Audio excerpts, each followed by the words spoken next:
to solve this problem. కేంద్ర ప్రభుత్వం ప్రకటించిన పద్మభూషణ్ తనలో ఇంకా కసిని పెంచిందని హీరో ఎమ్మెల్యే నందమూరి బాలకృష్ణ అన్నారు.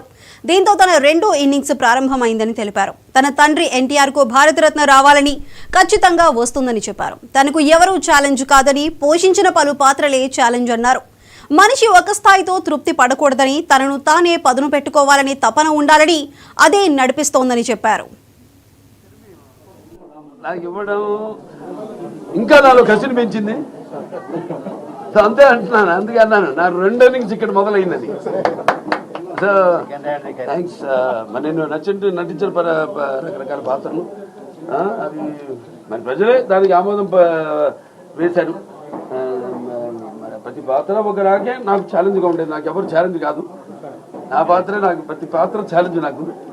ఆ ఛాలెంజ్లో నాకు నేనే అంతకంటాను. ఏంటి వీటికి అంతా తెలుసా అనుకుంటారు కొంతమంది. నన్ను చూసి నాకంటే తెలుసుకునేంత గొప్ప విద్య ఇంక వేరేది లేదని నేను అంటాను.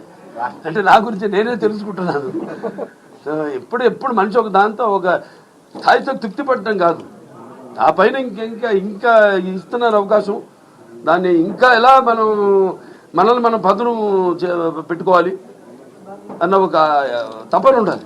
ఆ తపనే నన్ను నడిపిస్తుంది. అదే పుణ్య దంపతుల అమ్మగారు, నాన్నగారు ఆశీస్సులు, ఆ కళమ్మ తల్లి ఆశీస్సులు, ప్రేక్షక దేవుల ప్రోత్సాహం. తప్పకుండా అండి, వస్తుంది కూడా. అదే అందరి కోరిక, మా అందరి కోరిక. అప్పటిదాకా అది వచ్చేదాకా కూడా నాకు ఈ పద్మభూషణ్ ఇవన్నీ నేను అంటాను కదా, ఇప్పుడు పదవులకు నేను అలంకారం కానీ పదవులు నాకు అలంకారం కాదని. రామారావుకి భారతరత్న వచ్చే వరకు అది రావాలని వస్తుంది తప్పకుండా. అది అలాగే ఉంటుంది.